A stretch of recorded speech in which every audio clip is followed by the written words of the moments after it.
వాక్య ధ్యానాంశం కొరకు సమూయేలు మొదటి పుస్తకం. ఈ చివరి ఆదివారం సన్నిధికి వచ్చిన మీ అందరితో దేవుడు మాట్లాడుతున్నాడు. సమూయేలు మొదటి పుస్తకం 18వ అధ్యాయం అండ్ 4వ వాక్య భాగాన్ని చదువుదాం. పరిశుద్ధ గ్రంథాలు తెరిచి సమూయేలు మొదటి పుస్తకం 18వ అధ్యాయం 4వ వాక్య భాగాన్ని చదువుదాం.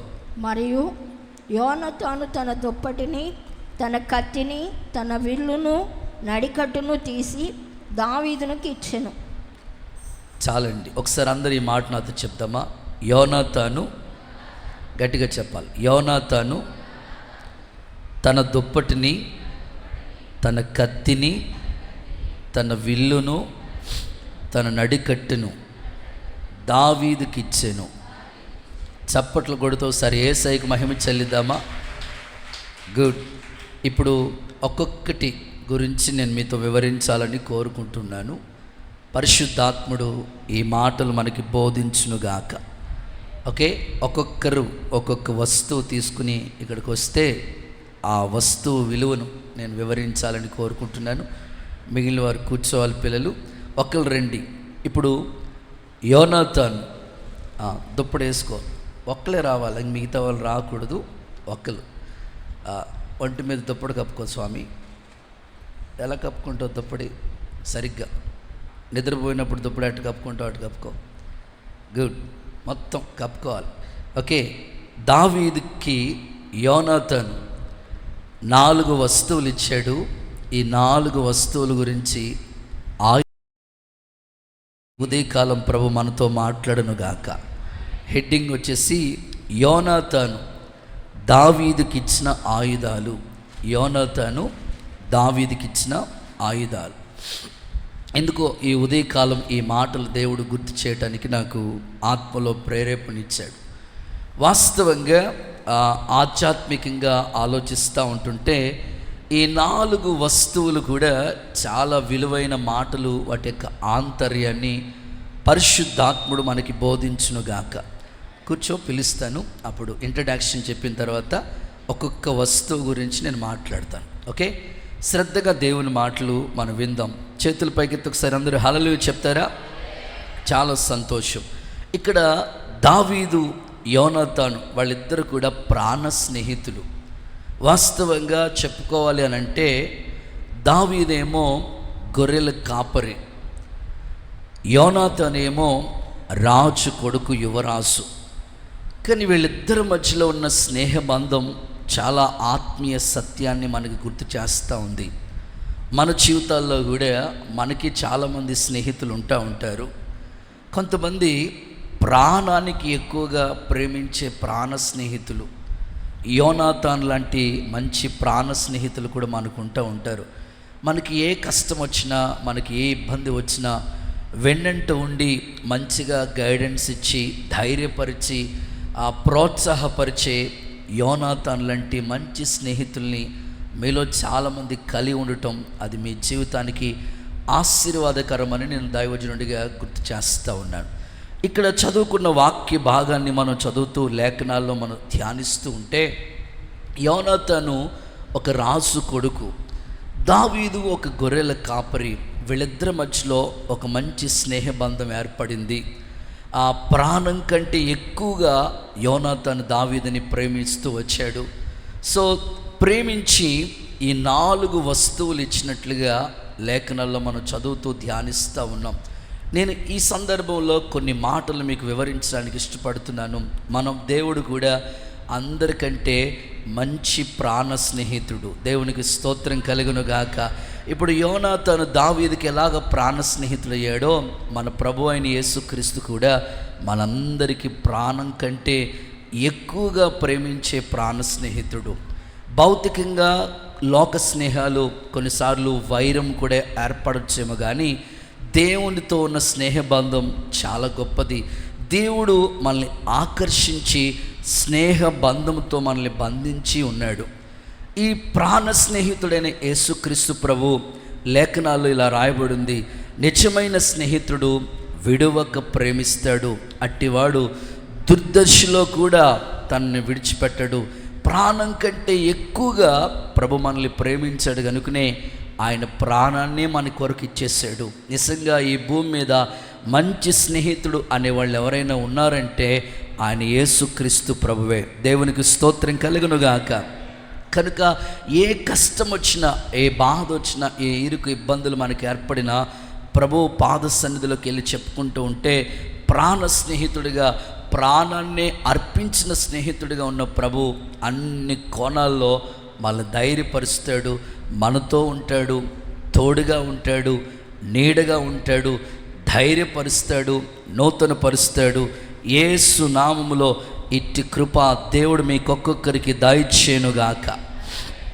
యేసయ్య ప్రాణానికి మించి మనల్ని ప్రేమిస్తూ వచ్చినాడు. అందుకే ఆయన ప్రాణాన్ని కూడా మన కోసం బలిగా అర్పించాడు. బైబిల్ చెప్తోంది కదా, ఇప్పుడు యోనాతాను దావీదుకి 4 వస్తువులు ఇచ్చాడు. మనం ఆరాధించే యేసయ్య కూడా మనకి ఎన్నో ఇచ్చాడు. దేవునికి స్తోత్రం. బైబిల్ ఏమంటుందో తెలుసా? తన సొంత కుమారుణ్ణి ఇచ్చుటలో వెనక్కి తీయని దేవుడు. ఆయనతో పాటు మీకు సమస్తం ఎందుకు ఇవ్వడు? చాలామంది జీవితాల్లో అందరికీ అన్నీ ఇచ్చాడు దేవుడు, నాకేంటో ఏమీ ఇవ్వట్లేదని చాలా బాధపడుతూ ఉంటారు. నేనంటాను, నీ దేవుడు ఎవరో తెలుసా? ప్రాణం కంటే ఎక్కువగా ప్రేమించే ప్రాణ స్నేహితుడు. నీకు ఏ కష్టం వచ్చినా సరే ఆయన నీకు తోడుగా ఉండి నడిపించే గొప్ప దేవుడు. ఖచ్చితంగా దేవుడు నీకు అనుగ్రహిస్తాడు. బైబిల్ అదే చెప్తుంది, తన సొంత కుమారుణ్ణే మనకివ్వటానికి వెనక్కి తీయని దేవుడు ఆయనతో పాటు నీకు ఎందుకు ఇవ్వడు? సమస్తము అన్నీ ఇస్తాడు. ఒకవేళ కోర్స్ ఇక్కడ చాలామంది దేవుని దగ్గర నుంచి ఎన్నో పొందుకున్న వాళ్ళు ఉండొచ్చు. ఒకవేళ ఇంకా పొందుకోలేని వాళ్ళు ఎవరైనా ఉంటే ఈ చివరి ఆదివారం, ఈ 5వ నెల ఆఖరి ఆదివారం దైవ సన్నిధిలో కూర్చున్న మీ అందరి జీవితాల్లో ఏది దేవుని దగ్గరికి వచ్చి నువ్వు అడుగుతున్నావో, మనవి చేసుకుంటున్నావో అది త్వరగానే యేసునాథుడు నీకు అనుగ్రహించునుగాక. త్వరగానే ప్రభు నీకు దయచేయునుగాక. ఆయన ఇచ్చే దేవుడే, సమస్తాన్ని ఇచ్చే దేవుడు. ఆయన సమస్తాన్ని కూడా దయచేసే దేవుడిగా ఉన్నాడు. చాలామందికి ఇల్లు లేక బాధపడుతుంటారు, అద్దెంట్లో ఉంటారు. ప్రార్థించండి, తప్పకుండా దేవుడు మీకు మిగిలిన 6 నెలల్లో సొంత గృహాలు దేవుడు మీకు దయచేయునుగాక. చాలామందికి ఆరోగ్యం లేక ఇబ్బంది పడుతూ ఉంటారు, తరచుగా సిక్కై బలహీనపడుతూ, ఏంటి ప్రభా ఇంతకాలం నుంచి ఆ ఆరోగ్య సమస్యలు ఇట్లా వస్తున్నాయని బాధపడుతూ ఉంటారు. నేనంటాను, నమ్మదగిన స్నేహితుడు ఖచ్చితంగా నీకు మంచి ఆరోగ్యం తిరిగి మరలా ప్రభు ప్రసాదించునుగాక. చాలామందికి కుటుంబ పరంగా జ్ఞానం కావాలి, కుటుంబాన్ని చక్కబెట్టుకోవడానికి. బుద్ధి, జ్ఞానం, సర్వ సంపదలు ఆయనలోనే గుప్తమై ఉన్నాయి. మీ కుటుంబాన్ని కట్టుకోవడానికి కావలసిన జ్ఞాన సంపద యేసయ్య మీకు అనుగ్రహించునుగాక. యెహోవా ఆశీర్వాదం ఐశ్వర్యం ఇచ్చును అనే మాట చూస్తాం. దేవుడు ఎంతోమందిని ఆశీర్వదించిన దేవుడు నీకు కూడా ఆ ఆశీర్వాదాన్ని ఇస్తాడు. ఇంకా చెప్పుకోవాలంటే చాలా సంవత్సరాల నుంచి దేవుని మందిరానికి వస్తూ గర్భఫలం లేక ఇబ్బంది పడుతున్న వాళ్ళకి నేను చెప్పే మాట, గర్భఫలము ఆయన ఇచ్చే బహుమానం. దేవుడే ఇవ్వాలి. యోనాతాను ఎలాగ దావీదుకి ఇచ్చాడో దేవుడు ఖచ్చితంగా మీ కుటుంబాల్లో కూడా గర్భఫలం విషయంలో ఎంతమంది కుటుంబాలు సఫర్ అవుతున్నాయో, గర్భఫలం ప్రభు ఇచ్చే బహుమానం కాబట్టి తప్పకుండా యేసు నామములో మూయబడిన గర్భాలు తెరవబడునుగాక. ఇంకా సంతోషంగా ఉన్నవాళ్ళు ఆమేనని చెప్పండి. ఇంకొంచెం ముందుకు బైబిల్ చదువుతూ ఉంటుంటే దేవుడు తలాంతులు కూడా నీకు ఇస్తాడు. ఏమిస్తాడు చెప్పండి? దేవుడు తలాంతులు కూడా దేవుడు నీకు ఇస్తాడు. ఒకరిని పిలిచాడు, 2 తలాంతులు ఇచ్చాడు. మరొకరిని పిలిచాడు, 5 తలాంతులు ఇచ్చాడు. ఇంకొకరిని పిలిచాడు, 1 తలాంతు ఇచ్చాడు ప్రభు. సో నేనంటాను, ఎందుకు దేవుడికి ఏమన్నా స్వార్థమా? అట్లన రాదు. ఎవరి సామర్థ్యం చెప్పినా దేవుడు వాళ్ళకి ఇచ్చాడు. మోసేవాడికి తెలుస్తుంది కావడి బరువు అన్నట్లు ఎవరు ఎంత మోయగలుగుతారో అంత భారమే దేవుడు పెడతా ఉంటాడు. ఒకడికి 2 ఇచ్చాడు, వాడి టాలెంట్ అంతే, ఆ 2 కొరకే కష్టపడగలుగుతాడు. ఇంకొకడికి 5 ఇచ్చాడు, వీడు ఎక్కువ కష్టపడతాడని. ఇంకొకడికి 1 చాలని 1 ఇచ్చాడు. 2 డబల్ చేశాడు, 5 డబల్ చేశాడు, 1 మాత్రం తీసుకెళ్ళి భూమిలో పాతి పెట్టినాడు. ప్రభు వచ్చినప్పుడు అడిగినాడు, ఏం చేస్తావు నాన్న అంటే, 2 చేశానయ్యా, 5 చేశానయ్యా. 1 మ్యాన్ 1 మాత్రం భూమిలో పాతి పెట్టాడు. వాడిని సోమరుడైన చెడ్డ దాసుడా అని పిలిచాడు. కానీ తలాంతుల్ని వృద్ధి చేసుకున్న వాడిని బల నమ్మకమైన మంచి దాసుడు అని పిలిచాడు దేవుడు. నేనంటాను, ఈ ఉదయకాల ఈ ప్రార్థన మందిరంలో నీకు పాటలు పాడే తలాంతు ఇచ్చాడనుకో, దాన్ని మిస్యూజ్ చేయొద్దు. ప్రార్థన చేసే తలాంతు నీకు వచ్చనుకో, దాన్ని మిస్యూజ్ చేయొద్దు. పరిచర్య చేసే తలాంతు నీకు ఉందనుకోండి, దాన్ని వాయిదా వేయొద్దు. తలాంతులు ప్రభు ఇచ్చాడవి, దాన్ని మీరు యూజ్ చేయాలి. ఒకప్పుడు నేను అనుకునేవాడిని, గదిలో ఉన్నప్పుడు, ప్రభా చిన్న సంఘం ఇవ్వు ప్రభా, చిన్న పరిచర్య ఇవ్వండి ప్రభా, చాలా ఈ చిన్న ఇరుకులో ఈ గదిలో ఆరాధన చేసుకుంటున్నాం, చిన్న మందిరం ఇవ్వండి ప్రభా అని అడుగుతూ వచ్చేవాడిని ప్రభువుని. ఇప్పుడు ఇచ్చిన సేవ చేయటానికి ఓపిక లేకుండా, ఓపిక ఇవ్వండి ప్రభా అని ప్రార్థన చేసుకుంటున్నాను. ఒక ఆదివారం వస్తే 5 చోట్ల ప్రసంగం చేయడానికి ఓపిక సరిపోవట్లేదు ప్రభా, కొంచెం ఓపిక ఎనర్జీ ఇవ్వండి నాయన, శక్తిని ఇవ్వండి అని అడుగుతున్నాను దేవుణ్ణి. ప్రతిరోజు దేవుని పని ఉంటానే ఉంది. ఇంకా ఆ రోజు ఏ పని లేదు, కొంచెం ప్రశాంతంగా వాక్యం చదువుకుందాం అన్నప్పుడు కూడా ఏదో చోటకి దేవుని పనికి వెళ్ళాల్సి వస్తూనే ఉంది. ఈ ఉదయకాలం నేను అంటాను, దేవుడు మరచిపోటకు అన్యాయస్తుడైన వాడు కాదు. నీకు ఇస్తాడు ఆయన. వాళ్ళు ఎవరికో ఇచ్చావు ప్రభా, నాకు ఇవ్వలేదని నువ్వేం కంగారు పడవలసిన పని లేదు, కృంగిపోవాల్సిన పని లేదు. సమస్తాన్ని ఉద్యోగం కోసం ఎదురు చూస్తున్నావా, దేవుడు నీకు ఉద్యోగాన్ని ఇస్తాడు. దాచి ఉంచిన మేలు ఎంతో గొప్పది, అన్నీ ఇస్తాడు ఆయన. కుటుంబాన్ని కూడా దేవుడు కడతాడు. ఇంటి వారికి కావలసిన సదుపాయాలన్నీ, సౌకర్యాలన్నీ అనుగ్రహిస్తాడు ఆయన. అయితే ఒకటే, నువ్వు ఎంత నమ్మకంగా ఉంటున్నావో ప్రభు చూస్తాడు. నమ్మకంగా లేని వాళ్ళకి ఇచ్చినా దాన్ని మిస్యూజ్ చేస్తారని ప్రభుకు తెలుసు కనుక ఇవ్వట్లేదేమో ఒకసారి ఆలోచించు. నీకు ఇచ్చిన తలాంతుల్ని దాచిపెట్టొద్దు, పాతి పెట్టొద్దు. ప్రభు ప్రాణం కంటే ఎక్కువగా నిన్ను ప్రేమించాడు. తన ప్రాణాన్ని ఇచ్చిన దేవుడు ఆయనతో పాటు సమస్తాన్ని నీకు ఇస్తాడు. ఇప్పుడు యోనాతాను దావీదుకి ఇచ్చిన ఈ యొక్క 4 వస్తువుల గురించి చెప్పే ముందు, ఆత్మల గురించి ఈ సంవత్సరం మనకు ఒక వాగ్దానం ఇచ్చాడు. ఏమని చెప్పాడు దేవుడు చెప్పండి? జనములు నీ వెలుగునకు వస్తారు. బైబిల్లో ఒక వాగ్దానం ఉంది, నన్ను అడుగు జనములు నీకు స్వాస్థ్యంగా సొత్తుగా ఇస్తానన్నాడు. ఆత్మల గురించి కూడా సంఘ పరిచర్యలో దేవుడు సంఘాన్ని ఇచ్చాడంటే ఆత్మలు కూడా ఇస్తాడు ప్రభు. అడుగుదాం. ఈ సంవత్సరం ప్రతి వాగ్దానాలు యేసయ్య నామములో నెరవేర్చబడునుగాక. గుడ్. ఇప్పుడు ఒక్కొక్కటి గురించి త్వరగా నేను చెప్తాను. ఒకటి, దుప్పటి. నోట్ చేసుకోండి, దుప్పటి. రా బాబు, దుప్పటి వేసుకుని రావాలి. దుప్పటి ఒంటి మీద వేసుకుని రావాలి. గుడ్. ఒకసారి వీడికి చప్పట్లు కొట్టండి, యేసయ్యకి మహిమ వచ్చినట్లు. Right, cameraman. ఓకే, చక్కగా వీడు దుప్పటి వేసుకుని ఉన్నాడు. ఓకే, సరిపోతుంది అనుకుంటా. దుప్పటి వేసుకుని ఉన్నాడు చక్కగా. ఈ దుప్పటి గురించి కొన్ని మాటలు చెప్తాను మీకు బైబిల్లోంచి. దుప్పటి భౌతికంగా మనం కప్పుకునే దుప్పటి గురించి కాదు నేను చెప్పేది. చాలామంది అనుకుంటున్నారు గుడికి వచ్చినప్పుడు దుప్పటి వేసుకుని రావాలేమో. అన్నయ్య ఈరోజు దుప్పటి గురించి చెప్పాడు కదా, వచ్చేది చలికాలం కదా, వర్షాకాలం కదా, ఖచ్చితంగా ఒక్కొక్కరు ఒక దుప్పటి కొనుక్కుని వద్దాం అనుకోకండి. సో ఈ దుప్పటి యొక్క ఆత్మీయ అర్థాలు కూడా బైబిల్లో ఉన్నాయి.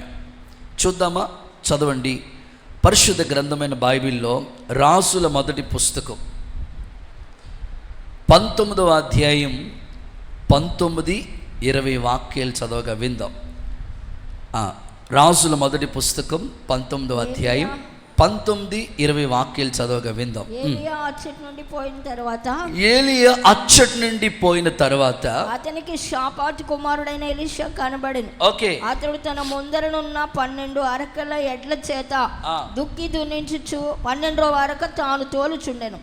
ఏలియా అతను చేరబోయి తన దుప్పటి అతని మీద వేయగా, ఆ దుప్పటి అతని మీద వేయగా అతడు ఎడ్లను విడిచి ఏలియా వెంట పెరిగెత్తి, నేను పోయి నా తల్లిదండ్రులను ముద్దు పెట్టుకుని తిరిగి వచ్చి నిన్ను వెంబడిస్తానని చెప్పాను. చాలు. సో మొదటి మాట దుప్పటి ఈక్వల్ టు వెంబడించుట. సో దుప్పటి దేనికి గుర్తుగా ఉన్నది అంటే ప్రభుని వెంబడించే ఆ అనుభవాన్ని సూచిస్తూ ఉంది. దేవుడు మన నుంచి కోరుకుంటూ ఉంటున్న పాఠం ఏమిటంటే, నీ ఆత్మీయ జీవితంలో యోనాతాను ప్రభు అయిన యేసుక్రీస్తుకి సాదృశ్యంగా ఉంటే, ఆయన రాజులకు రాజు కనుక నీకు ఒక వస్తువు ఇస్తున్నాడు ఆయన, అది దుప్పటి. దుప్పటి అంటే సరైన ఆత్మీయ అర్థం ఏమిటంటే వెంబడించుట, ఫాలో అవటం. ఈరోజు ఈ ఆత్మీయ జీవితంలో ఖచ్చితంగా దేవుడు నిన్ను కోరుకుంటూ ఉంటున్నాడు. ఎలీషా ఏలియాను వెంబడిస్తున్న విధానం, అక్కడ వెంటనే ఎలీషా ఏలియా దగ్గరికి వచ్చాడు. వచ్చిన తర్వాత వాస్తవంగా ఎలీషా ఒక రైతు, ఒక ఆసామి, 12 జతలు ఎడ్లున్నాయి అతని దగ్గర. వెంటనే ఎలీషాను ఏలియా పిలిచాడు, రా అని పిలిచిన వెంటనే ఆ వ్యక్తి ఆ 12 అరకలు ఆ ఎడ్లు విడిచిపెట్టేసి వెంటనే ఏలియాను వెంబడించిన అనుభవాలు వాక్య లేఖనాలు మనం చూస్తూ ఉన్నాం. ఈరోజు కూడా ప్రభుని నువ్వు వెంబడించే విధానాన్ని గురించి ఆయన గమనిస్తూ ఉన్నాడు. ఆత్మీయ జీవితంలో కొన్నిసార్లు దేవుణ్ణి సరిగ్గా మనం ఫాలో అయిపోతున్నాం, సరిగ్గా మనం వెంబడించలేకపోతున్నాం. ఈ ఉదయకాలం ప్రభు నీతో మాట్లాడుతున్నాడు. ఎలీషా చూడు, పిలిచిన వెంటనే అక్కడే తన ఎదుట 12 జతల ఎడ్లు, ఆసామి అన్నీ అక్కడే విడిచిపెట్టేసి ప్రభు నీ వెంబడించిన ఏలియాను వెంబడించిన ఆ అనుభవం చాలా ఉన్నతమైన పాఠం మనకు నేర్పిస్తుంది. ఈ ఉదయకాలం కూడా దైవ సన్నిధిలో నీవు ప్రభువుని ఎలా వెంబడిస్తున్నావో ఈరోజు నిన్ను నీవు ఒకసారి వాక్యం అనే అద్దంలో పరీక్షించుకుని, ప్రభువా కొన్నిసార్లు నేను సరిగ్గా ఫాలో అవ్వలేకపోతున్నాను, సరిగ్గా వెంబడించలేకపోతున్నాను. ఈరోజు నా కొరకు దుప్పటికి సాదృశ్యంగా ఉన్న వెంబడించు అనే పాఠాన్ని నువ్వు నాకు నేర్పిస్తున్నావు కదా ప్రభు అని ఈ ఉదయకాలము దేవుని దగ్గర నువ్వు చక్కని తీర్మానం చేసుకోగలిగితే ఖచ్చితంగా ప్రభుని ఎలా వెంబడించాలో అలాగ వెంబడించే కృప దేవుడు నీకు దయచేయునుగాక. ఎలీషాకు పిలుపు వచ్చిన వెంటనే ఆ 12 జతల ఎడ్లు విడిచిపెట్టేసి వెంటనే వెంబడించడానికి ఇష్టపడుతూ వచ్చాడు.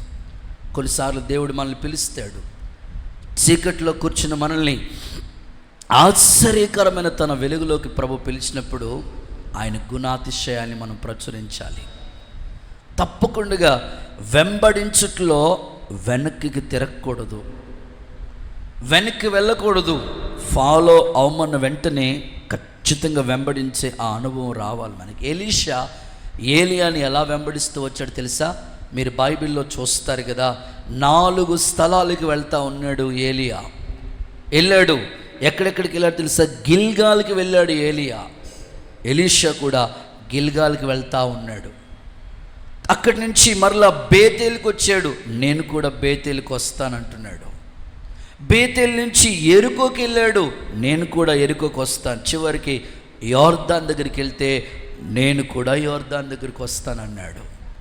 ఏలియా ఎక్కడికి వెళ్తే ఎలీషా అక్కడికి అలా ఫాలో అవుతూనే వచ్చాడు. ఎప్పుడు వెంబడించట్లో ఎలీషా ఏలియాను విడిచిపెట్టలేదు.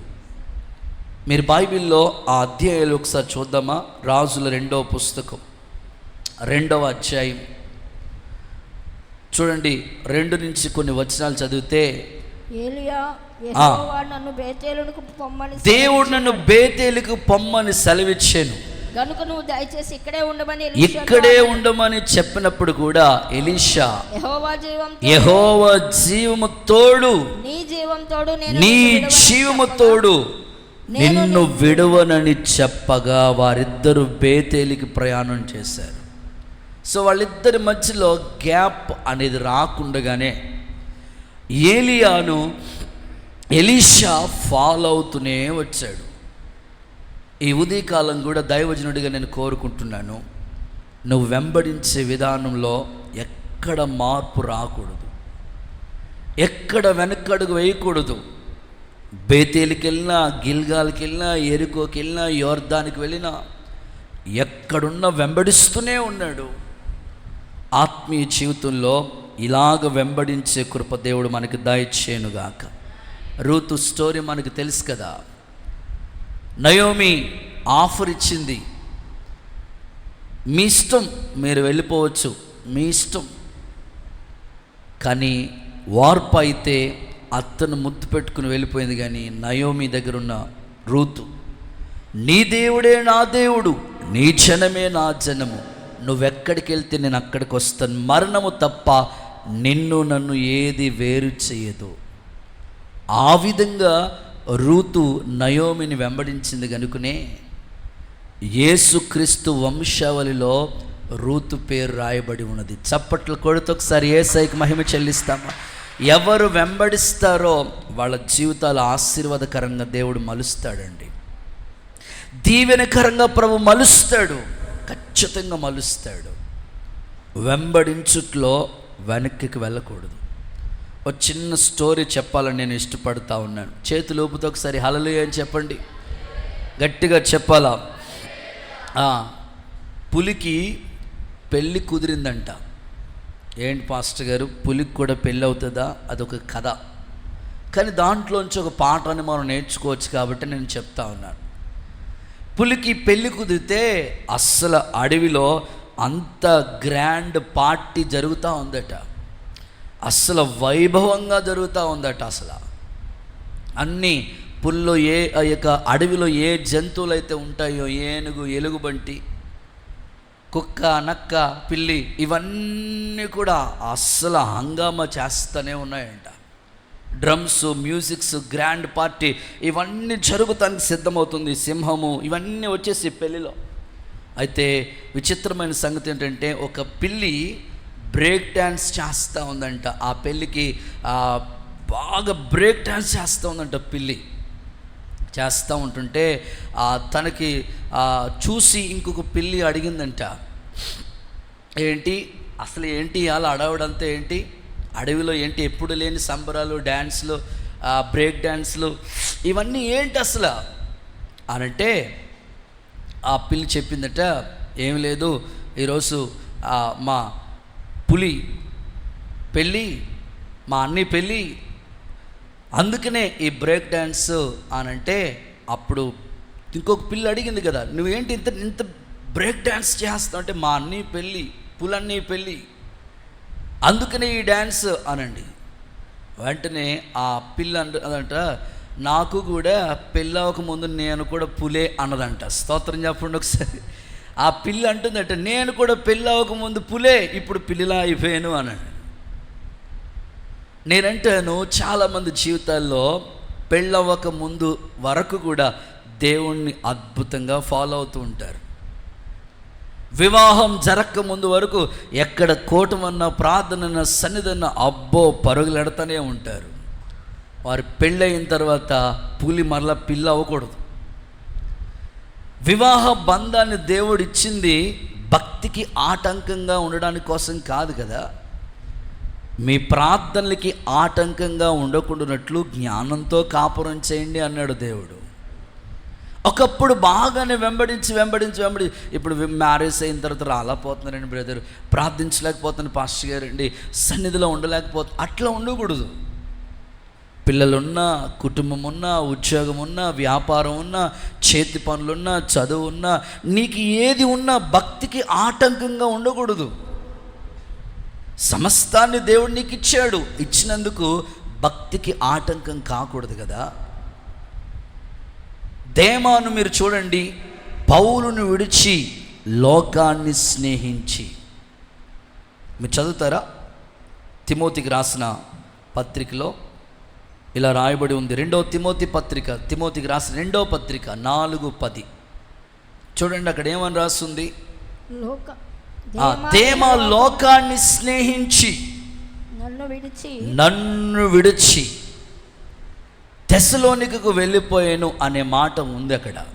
ఇప్పుడు ఫాలో అవ్వాల్సినతో ఉన్నాడు పౌలుని, దేమ ఫాలో అవుతూ ఉన్నాడు. కానీ మధ్యలో దేమాకి ఏం అడ్డొచ్చేసింది తెలుసా? లోకం. దేమ లోకాన్ని స్నేహించి నన్ను విడిచి అన్నాడు. ఈరోజు ఈ ఉదయకాలం ఈ మాటలు వింటున్న మీ కుటుంబాల్లో మీ భక్తి దేవుణ్ణి వెంబడించే విషయాల్లో ఏది మీకు అడ్డు రాకూడదు. ఆమేన్ చెప్పండి ఒకసారి గట్టిగా, చేతులు పైకెత్తి హల్లెలూయా అని చెప్పండి. సో రాకూడదు. అప్పుడే వెంబడించే విషయంలో మీరు వెనక్కి అడుగులు వేయరు. దేవుని సాన్నిధిలో మీరు ఒక తీర్మానం చేసుకోవాలి ఈ ఉదయకాలం. ప్రభా, దుప్పటికి సాదృశ్యంగా ఉన్న నిన్ను వెంబడించటం అనే పాఠం మాకెప్పటికీ కూడా లోకాశలు వచ్చిన తండ్రి, మా ఎదుట ఉద్యోగమే, మా ఎదుట వ్యాపారమే, మా ఎదుట ఎన్ని పరిస్థితులు ఆటంకంగా నిలిచినా ఎప్పటికీ కూడా తండ్రి నేను వెంబడించట్లో మేము వెనక్కి వెళ్ళకూడదు స్వామి అని తీర్మానం మీరు చేసుకోగలిగితే యేసు నామములో ప్రభు మిమ్మల్ని స్థిరపరచునుగాక. ఇంకొంచెం ముందుకి మనం బైబిల్ చదువుకుంటూ వెళితే దేవుణ్ణి వెంబడించిన వాళ్ళలో ఆ అనేకమైన అనుభవాలు మనం చూస్తూ ఉంటాం. శిష్యుల దగ్గరికి వద్దాం. శిష్యుల్ని ప్రభు పిలిచాడు, ఫాలో మీ. ఇంతవరకు మీరు చేపలు పట్టుకుంటూ వచ్చారు కదా, ఇప్పుడు నేను మిమ్మల్ని మనుషులు పట్టే జాలలుగా చేస్తాను, నన్ను వెంబడించు అని పిలిస్తే ఇప్పుడు శిష్యులు ఏం చేస్తున్నారు చూడండి. మత్తయి సువార్తలోకి దగ్గరికి వద్దాం. 4వ అధ్యాయం 20వ వాక్యాన్ని ఒకసారి చూడండి. మత్తయి సువార్త 4వ అధ్యాయం 20 వాక్యాన్ని మీరు చూస్తే శిష్యులు ప్రభుని ఫాలో అవుతున్న విధానాన్ని మనం చూస్తాం కదా. ఆయన నా వెంబడి రండి, నా వెంబడి రండి, నేను మిమ్మును మనుషుల్ని పట్టే జాలరుగా చేస్తాను. వెంటనే వారు వెంటనే నోట్ చేయవలసిన మాట, వెంటనే ఏం విడిచిపెట్టారు? వలలు విడిచి ఆయన్ని వెంబడించారు. హల్లెలూయా చెప్తారు ఒకసారి, హుషారుగా చెప్తారా? ఆ వెంటనే వలలు విడిచి ఆయన్ని వెంబడించారు. వల అనేది జీవన ఆధారం వాళ్ళకి. ఇక అది తప్పితే ఇంక వాళ్ళకి అవకాశమే లేదు. ఇంకా వెంటనే ఆ మాట నాకు ఆశ్చర్యం కలిగించింది. వాస్తవంగా దేవుడు ఎవరినైనా సేవకు పిలిచాడు అనుకోండి, కొంత టైం అడుగుతాం ప్రభుని, ప్రభా ఒక 10 days టైం ఇవ్వండి ప్రభా, అమ్మకి నాన్నకి కుటుంబానికి ఏమేమి ఇవ్వాలన్నీ ఇచ్చేసి వచ్చేస్తానయ్యా, లేదా 1 month ఇవ్వండి ప్రభా, ఒక 6 నెలలు టైం ఇవ్వండి ప్రభా అని అడుగుతాం. కానీ శిష్యులంట వెంటనే వలలు విడిచిపెట్టేశారంట. కొన్నిసార్లు దేవుని దగ్గరికి వస్తున్న మనం విడిచిపెట్టవలసినవి ఇంకా విడిచిపెట్టకుండా దేవుణ్ణి సరిగ్గా వెంబడించలేకపోతున్నాం. ప్రభు పిలుస్తాడు, వద్దు నీకు అది ఆ స్నేహం నీకు వద్దు అని ప్రభు పిలిచినట్టునే ఆ లోక స్నేహాన్ని విడిచిపెట్టేసేయాలి, ఆ అలవాట్లు విడిచిపెట్టేసేయాలి, ఆ ఫ్రెండ్షిప్ కట్ చేసేసేయాలా. దేవుడు వద్దు అన్నప్పుడు నువ్వు దూరంగా ఉండడమే మంచిది. వెంటనే శిష్యులు ఆ వలలు విడిచిపెట్టి వెంటనే ఫాలో అవుతూ వచ్చారు. అందుకే భూలోకాన్ని తల్లకింది చేసే సేవకులు ఇక్కడ కూడా వచ్చారా అన్నారు. దేవుడికి స్తోత్రం చెప్పండి. శిష్యుల ద్వారా దేవుడు ఒక బలమైన పేతురు నీడ పడితే రోగులు స్వస్థత పొందేశారు. సో అలాంటి కృప దేవుడు వాళ్ళకి ఇచ్చేశాడు. వాళ్ళు ప్రార్థన చేస్తే అద్భుతాలు ప్రభు చేసేసాడు. వాళ్ళ ప్రసంగానికి అనేకులు మార్పు చెందుతూ వచ్చారు. ఈ ఉదయకాలం ఇంకా శిష్యరికం చేయటానికి దేవుడు నిన్ను పిలుస్తూ ఉంటుంటే ఇంకా ఏది నువ్వు ఇంకా విడిచిపెట్టకుండా ఉన్నావో, ఈరోజు శిష్యుల వలె వలలు విడిచిపెట్టి రాగలిగితే ప్రభువుని వెంబడించే ధన్యత యేసయ్య నీకు అనుగ్రహించునుగాక. కుడి చేతులు పైకెత్తి ఆమెన్ అంటారా? ఒక చిన్న సందర్భం చెప్తాను మీకు. ఒక రైతు పొలంలోకి వెళ్ళి పని చేసుకుని బాగా అలసిపోయి వచ్చాడు. ఇంటికి వస్తా ఒక ఫిష్, ఒక చేప ఒకటి తీసుకొచ్చి ఇచ్చాడు భార్యకి. వండి ఆహారం పెట్టు అని చెప్పినాడు. గబగబా వంట చేసే ముందు ఆ తలకాయ అవన్నీ చక్కగా నీట్గా చేసి ఉప్పు కారం అన్నీ సెట్ చేసి మంచిగా కూర కమ్మగా వండింది. తిందామని కూర్చున్నాడు. ప్లేటు ముందు పెట్టింది, అన్నం పెట్టింది, కూర వేసింది. తిందామని అలా కలుపుకొని అట్లా తిందామని ఇట్లాగా కలుపుకొని నోట్లో ఒక ముద్దు పెట్టుకున్నప్పటికీ ఆ కూర ఎలా ఉందో తెలుసా? నీచి వాసన వస్తుంది, నీచి కంపు కొడతా ఉంది. భర్త అడిగాడు, ఏమే కూర తీసుకొచ్చాను, చేప తీసుకొచ్చాను, ఈ కూర ఈ చేప కడిగవా, కడిగానే ఉండవా, ఏంటి ఇది నీచి వాసన వస్తుంది అని అంటే భార్య అంటదట. ఏమంటుందో, ఇది పుట్టినప్పటి నుంచి నీటిలోనే ఉంటుంది, మళ్ళీ దీన్ని కడగాల అని ఉండేసానంటుందట. ఏంటండి బాబు మరీ ఘోరంగా, నీటిలోనే ఉంటుంది, మురికిపోవాలంటే కడగొద్దు. చాలామంది ఆత్మీయ జీవితంలో ఇంకా విడిచిపెట్టట్లేదు, కొన్ని చాటింగ్ ఇంకా విడిచిపెట్టట్లేదు, ఫోన్లు మాట్లాడటం ఇంకా విడిచిపెట్టట్లేదు, దేవునికి ఆయాసాన్ని కలిగించేవి ఇంకా విడిచిపెట్టట్లేదు. ఈరోజు దేవుడు చెప్తున్నాడు, వెంబడించాలంటే నువ్వు ఖచ్చితంగా వల విడిచిపెట్టాల్సిందే. ఏలియా దగ్గరున్న ఎలీషా 12 జతలు ఎడ్లు విడిచిపెట్టేశాడంతే. ఈరోజు నువ్వు ఇంకా ఏది విడిచిపెట్టకుండా ఉన్నావో దుప్పటి నీకు నేర్పిస్తున్న పాఠం ఫాలో మీ, వెంబడించు. అది కూడా వల విడిచి. యేసయ్య నామంలో ఈ ఉదయకాలం ఈ మొదటి మాటలోనే ఇంకా నువ్వు విడిచిపెట్టవలసినవి విడిచిపెట్టి ప్రభువుని వెంబడించే ధన్యకరమైన జీవితం ప్రభు నీకు అనుగ్రహించునుగాక. గుడ్. రెండో వాడు, నువ్వు ఉండాలి, వెళ్ళిపోకూడదు బాబు, దుప్పటితోనే ఉండాలి సాయంకాలం దాకా. రెండవ సందర్భంలోకి వస్తే చదువుకున్న మూలవాక్యాలు మీరు 4 మాటలు కూడా గుర్తుపెట్టేసుకోవాలి. రెండవది ఏంటి చెప్పండి? కత్తి. రా బాబు, కత్తి ఎవరు? ఓహో బాబు, ఇటురా, ఇటు పక్క వచ్చేసి యాపిల్ అన్నికి కత్తి ఇచ్చారు, యాపిల్ కట్ చేసుకోమని. పట్టుకో, సరిగ్గా ఇట్లా చూపించాలా, చూడు. గుడ్ బాబు. కెమెరామ్యాన్ కొంచెం ఏమనుకోక, ఈ కొద్దిసేపు నీకే పాఠం. గట్టిగా హల్లెలూయా చెప్పండి ఒకసారి, గట్టిగా హల్లెలూయా చెప్పండి. సో చదువుకున్న మూలవాక్యంలో మీరు 4 మాటలు కూడా గుర్తుపెట్టేసుకోవాలి. మొదటిది దుప్పటి, రెండవది కత్తి. చూడండి మా వాడు ఎలా రెడీగా ఉన్నాడు కత్తి పట్టుకుని. ఓకే, కత్తి కనబడుతుందా? బ్లాక్ డ్రెస్ ఇట్లా పట్టుకో. గుడ్. సో కత్తి, రైట్, కత్తి పట్టుకున్నాడు మావాడు. అట్లాగని కూటమి అయిపోయిన తర్వాత మీరు కత్తి పట్టుకోమని కాదు. సో కత్తి కూడా మనకు ఒక పాఠాన్ని నేర్పిస్తూ ఉంటుంది. బైబిల్ చాలా గొప్పదండి బాబు. Bible is the history, Bible is the mystery అన్నాడు ఒక భక్తుడు. దేవుని వాక్యం చరిత్ర చెప్తుంది, చరిత్రలో దాగి ఉన్న ఆత్మీయ సత్యాన్ని కూడా బోధిస్తూ ఉంది. ఇప్పుడు దైవ సన్నిధిలో యోనాతాను దావీదుకి ఇచ్చినది, రెండవది ఇచ్చిన ఆయుధం ఏంటంటే కత్తి ఇచ్చాడు. కత్తి 2 విధాలుగా ఉపయోగపడుతుంది. కత్తి హంతకుడు చేతిలో ఉందనుకోండి, ప్రాణాలు తీయటానికి ఉపయోగిస్తూ ఉంటాడు కత్తిని కదా.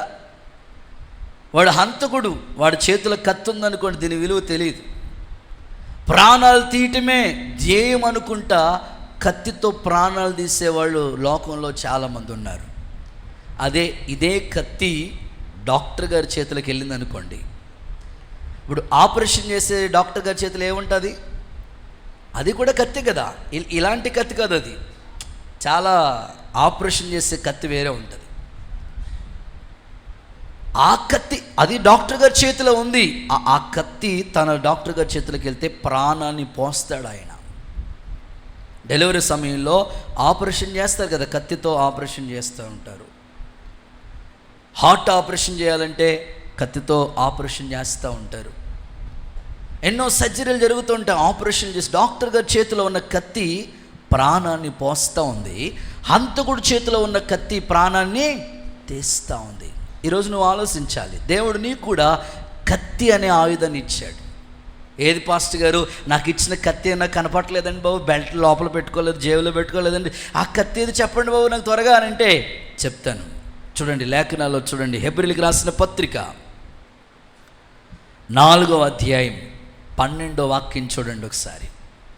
హెబ్రీయులకు రాసిన పత్రిక ఎందుకనగా 4:12 ఎందుకనగా దేవుని వాక్యము సజీవమై బలము గలదై రెండంచుల వాడి అయిన ఖడ్గము కంటే పదును గలదై ప్రాణము ఆత్మ కీళ్లను మూల్గులను విభజించు మట్టుకు వెళుతూ హృదయం యొక్క తలంపుల్ని ఆలోచనల్ని పరిశోధించే దివ్యమైన వాక్యం. చప్పట్లు కొడుతూ యేసయ్యకి మహిమ మహిమ గట్టిగా కొట్టాలి. సో దేవుడు నీ చేతులు రెండంచుల వాడి అయిన పదునైన ఖడ్గాన్ని ప్రభు నీకు ఇచ్చాడు. అదే దివ్యమైన దేవుని వాక్యం. దేవుడు నీకు దివ్యమైన వాక్యమైన ఖడ్గాన్ని ఇచ్చాడు. ఈ వాక్యమైన ఖడ్గంతో నువ్వేం చేస్తున్నావు? హంతకుడు చేతిలో ఉన్న కత్తి వలె ప్రాణాలు కోసేటట్లుగా నువ్వు కత్తిని అనే వాక్యాన్ని ఉపయోగిస్తున్నావా? లేకపోతే డాక్టర్ గారి చేతిలో ఉన్న కత్తి ప్రాణాన్ని మరలా ఆయుష్ని పెంచేటట్లుగా, ప్రాణం పోసేటట్లుగా డాక్టర్ గారి చేతిలో ఉన్న కత్తి ఉపయోగపడుతుంది. దేవుడు నీతో మాట్లాడుతున్నాడు. నీ చేతిలో ఒక కత్తి ఉంది, రెండంచుల వాడి అయిన ఖడ్గం. ఈ కత్తికి ఒక వంచే పదును ఉంటుంది, కానీ దేవుని వాక్యం బోధిస్తున్న నన్ను దిద్దుతూ ఉంటుంది, వింటున్న మిమ్మల్ని సరిచేస్తూ ఉంటుంది. ఎట్టి పరిస్థితుల్లో ఖడ్గం అనే దేవుని వాక్యాన్ని నిర్లక్ష్యం చేయొద్దు. దేవుడు చాలామంది జీవితాల్లో చక్కని కత్తి లాంటి విలువైన మాటలు, వాక్యపు వెలుగులు దేవుడు వాళ్ళు మాట్లాడితే చాలు, ఓ 2 మాటలు దేవుని గురించి చెప్తే చాలు, ఎంతోమంది జీవితాలు కట్టబడతాయి. కానీ ఈరోజు దేవుని వాక్యం అనే ఖడ్గం వాళ్ళ దగ్గరికి వెళ్ళట్లేదు. లోకం యొక్క స్థితి ఎలా ఉందంటే కత్తిపోటు మాటల్లా ఉన్నాయి. లోకం యొక్క స్థితి కష్టాల్లో ఉన్న వాళ్ళని ఇంకా ప్రాణం తీసేసేటట్లుగానే మాట్లాడే సమాజం ఉంది. కానీ ఈరోజు దేవునితో మాట్లాడుతున్నాడు, ప్రాణాన్ని పోసేటట్లుగా దేవుని వాక్యం అనే ఖడ్గం నీ చేతిలో ఉంది. ఇందులో అన్ని కోణాల్లో దేవుడు మాట్లాడాడు. పిల్లలకు కావాలా, పిల్లలు నీ మాట వింటలేదా, వాళ్ళని వెంటనే నువ్వు కర్ర తీసుకుని కొట్టడం కాదు. కత్తి లాంటి దేవుని పదునైన మాటలు వాక్యాల్లో ఉన్నాయి. పిల్లల గురించి దేవుని మాటలు ఉన్నాయి.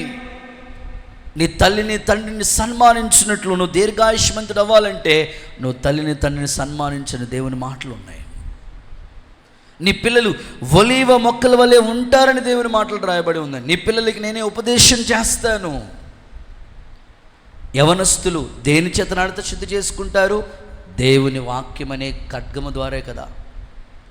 ఫ్యామిలీస్ కాపురం చేయటానికి దేవుడు, ఫ్యామిలీస్ కట్టుకోవడానికి దేవుని వాక్యమే కదా. అన్ని కోణాల్లో చిన్నపిల్లల మొదలుకొని పెద్దవాళ్ళ వరకు ఎలా జీవించాలో దివ్యమైన దేవుని ఖడ్గం అనే వాక్యం ఉంది, దేవుడిచ్చాడు. ఈరోజు ఇంకా ఈ వాక్యాన్ని సరిగ్గా అర్థం చేసుకోకుండా చదవక ఏదైనా సమస్య వచ్చిన వెంటనే మిస్అండర్స్టాండింగ్ చేసుకుని కుటుంబాల్లో సమస్యలు క్రియేట్ చేసుకోవద్దు. ఏ సమస్య వచ్చిన వాక్యం అనే ఖడ్గం దగ్గరికి రండి. ఈ వాక్యమే మీ జీవితాన్ని సరిచేయనుగాక. చేతుల పైకి ఆమేనని చెప్పండి. పేతురు దగ్గర కూడా కత్తి ఉంది. పేతురు ఎవరు? శిష్యుడే కదా. పేతురు అంటే ఏం కాదండి బాబు, పేతురు అంటే ఎవరు? బైబిల్ శిష్యుడు కదా. ఆయన దగ్గర కూడా కత్తి ఉంది. బాగా ఉపయోగించవలసిన సమయంలో ఉపయోగించాలి, కానీ మనోడి దగ్గర కత్తి ఉందని చెవి తెగ నరికేసాడు. మీరు చదవలేదా మాట? చూడండి, యోహాను సువార్త మైనస్గా చెప్తాను, 18:10 చదవండి.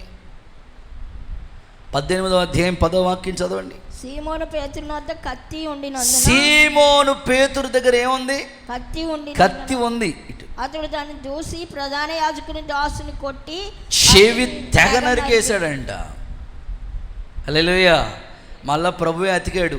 దేవుడికి స్తోత్రం చెప్పండి ఒకసారి. కొన్నిసార్లు చాలామందిని కత్తిని ఎలా ఉపయోగించాలో అలా ఉపయోగించరు. దేవుని వాక్యం మన చేతిలో ఉంది.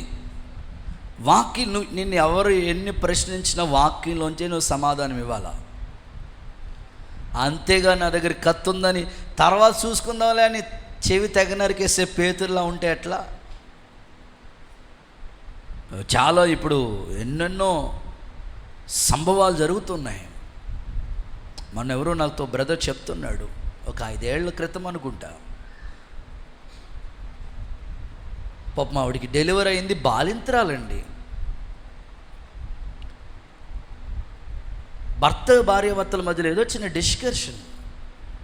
ఇంటికి రా అని చెప్పాడంటే నేను ఇంకా రాలేనండి, ఇంకో చిన్నపిల్లల తల్లిని కదా, వస్తానులే, ఇంకొక నెల పోయిన తర్వాత మా అమ్మోళ్ళు పంపిస్తానన్నారు వచ్చే నెలలో అని అంటే అంతే.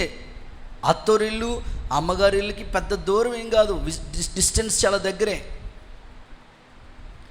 కూరగాయలకు వస్తున్న భార్య ఆ కత్తిపేడ తీసుకుని భార్యను తెగ నరికేశాడంటండి. ఎంత గౌరవం అండి. సమాజంలో ఎన్నో భయంకరమైన సంఘటనలు జరుగుతుంటే ఒక క్రైస్తవుడిగా నీవు నీ చేతిలో 2 అంచుల వాడి అయిన పొదునైన ఖడ్గం ఉంది. నేను ప్రజలు ఎన్నో దూషణ మాటలు అంటూ ఉన్నారని తిరిగేసి నువ్వు మాట్లాడే స్థాయిలో ఉండకూడదు, కానీ వాక్యంలోంచి నువ్వు సమాధానం చెప్పాలి.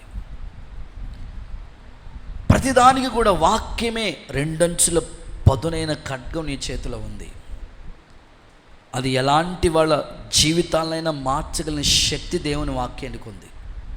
ఇప్పుడు భార్యాభర్తల మధ్యలో ఎన్నో సమస్యలు ఉంటాయి. ఫ్యామిలీ ప్రాబ్లమ్స్ రావని నేను చెప్పను, బైబిల్ కూడా చెప్తుంది శరీర సంబంధమైన శ్రమ వాళ్ళకి వస్తుంది. వచ్చిందని కాపురాన్ని మన చేతులారా మనమే కూల్చేసుకుంటే ఎలా? ఖచ్చితంగా వాక్యంలోంచి వాళ్ళకి సమాధానం చెప్పాలి. వాక్యాన్ని ఆధారం చేసుకుని మన కుటుంబాన్ని కట్టుకోవాలి. యేసయ్య ఈ ఉదయకాలం మీ కుటుంబాన్ని సరిదిద్దునుగాక. చూడండి, పౌలు గారు మాట చెప్తున్నాడు ఖడ్గాను గురించి. ఎఫెసీయులకు రాసిన పత్రిక 6వ అధ్యాయం 17వ వాక్యం చదవండి ఒకసారి. ఎఫెసీయులకు రాసిన పత్రిక 6వ అధ్యాయం 17వ వాక్యం త్వరగా చదవాలా. మరియు రక్షణను శిరస్త్రాణమును ఓకే, దేవుని వాక్యమనే ఆత్మ ఖడ్గాన్ని ధరించుకోండి. ఒక విశ్వాసి దేవుని వాక్యమనే ఆత్మ ఖడ్గాన్ని ధరించుకోవాలి.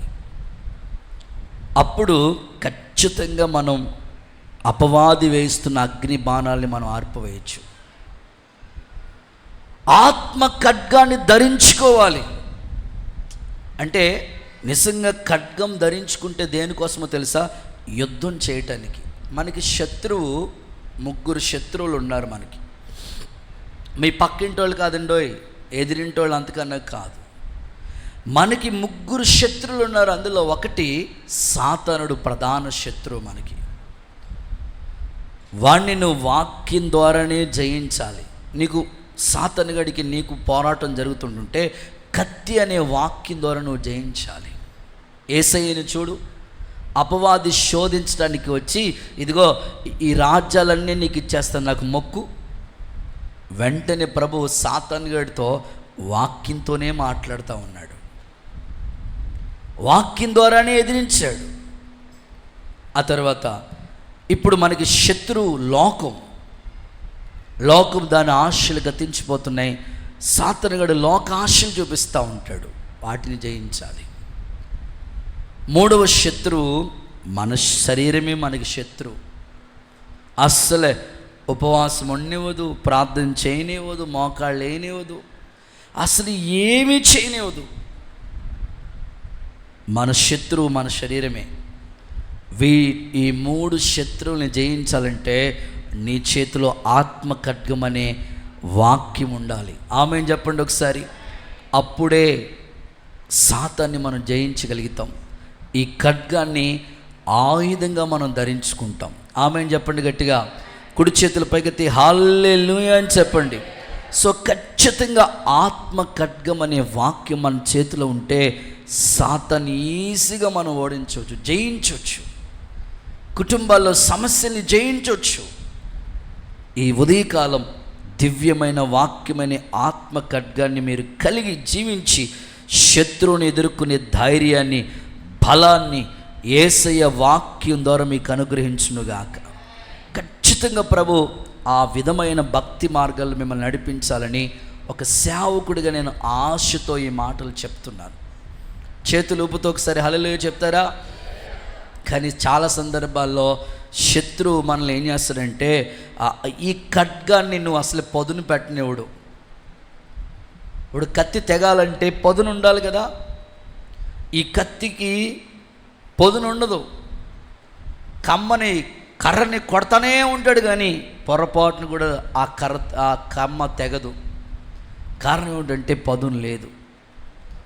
ఎప్పటికప్పుడు నువ్వు దేవుని వాక్యాన్ని చదువుతూ ధ్యానిస్తూ ఉంటుంటే నువ్వు పదును పెట్టబడతావు.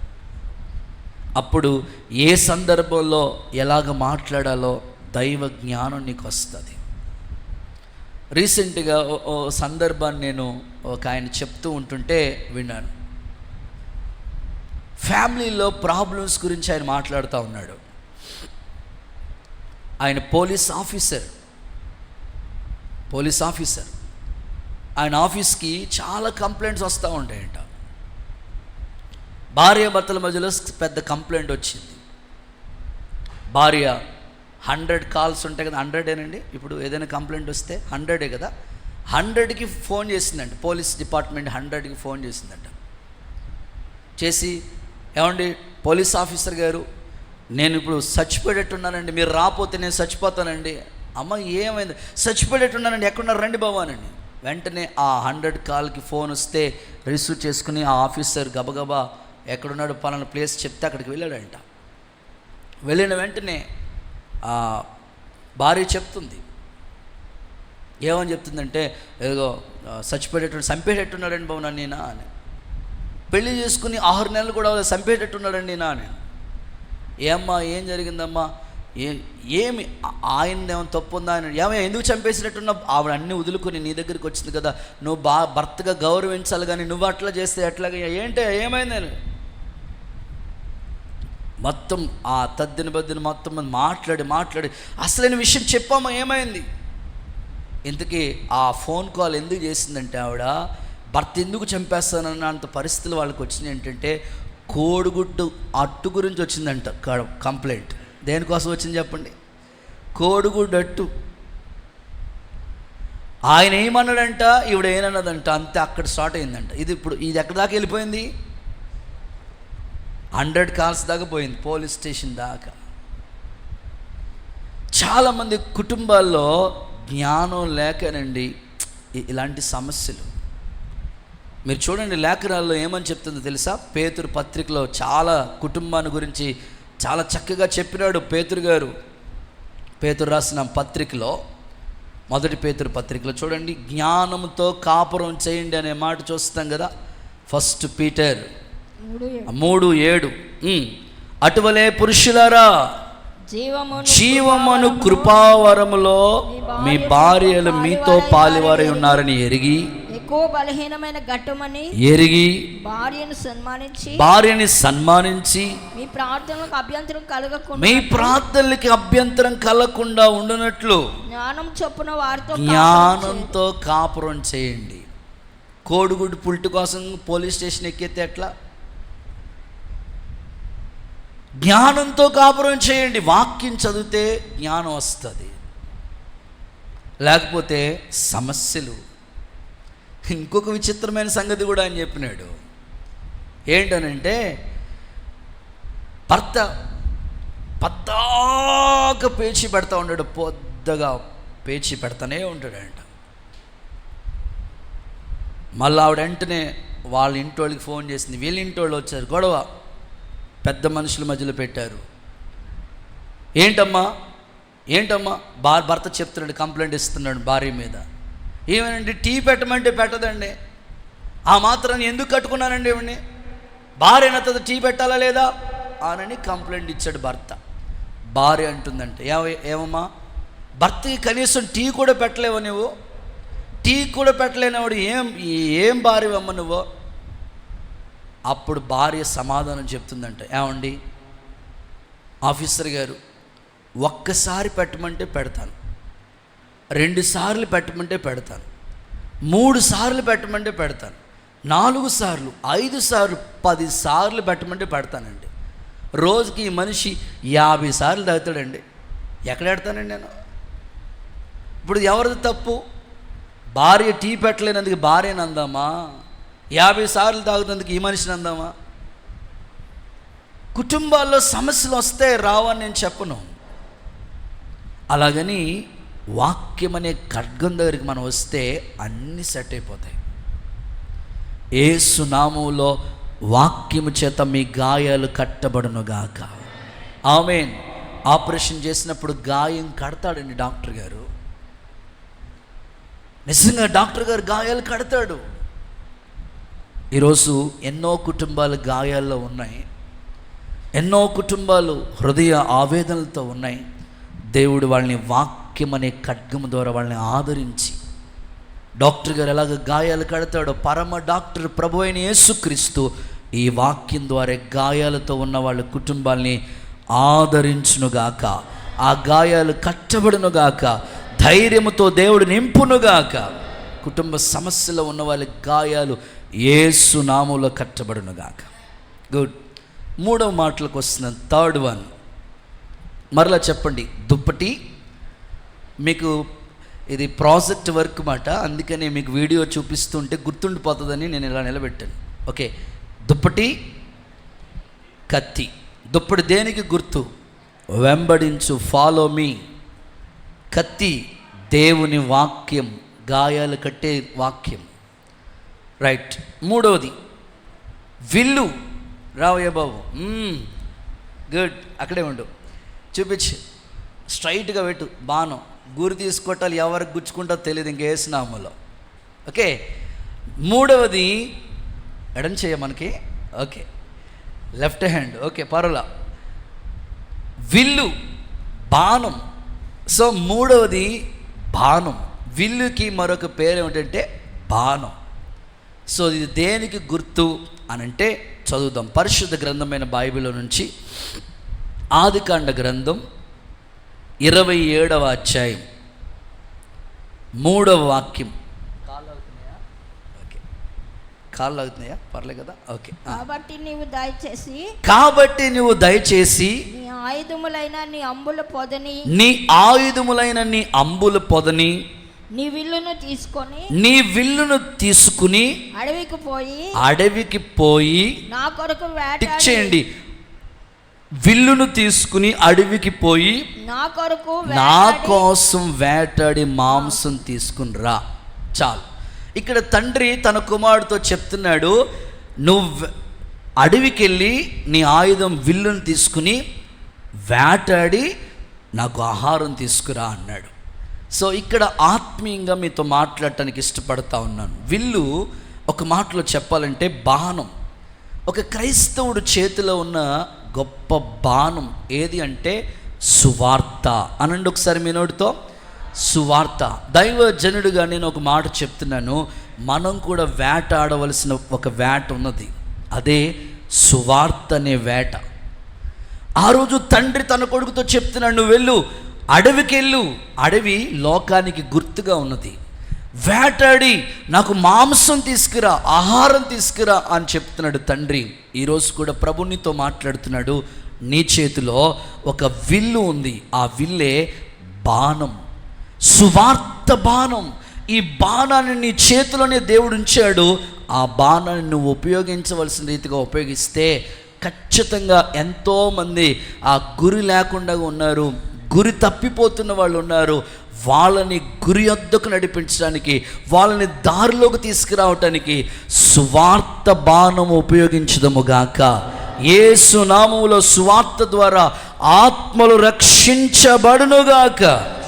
ఖచ్చితంగా సువార్త బాణాన్ని మనం ప్రభు కొరకు ఉపయోగించాలి.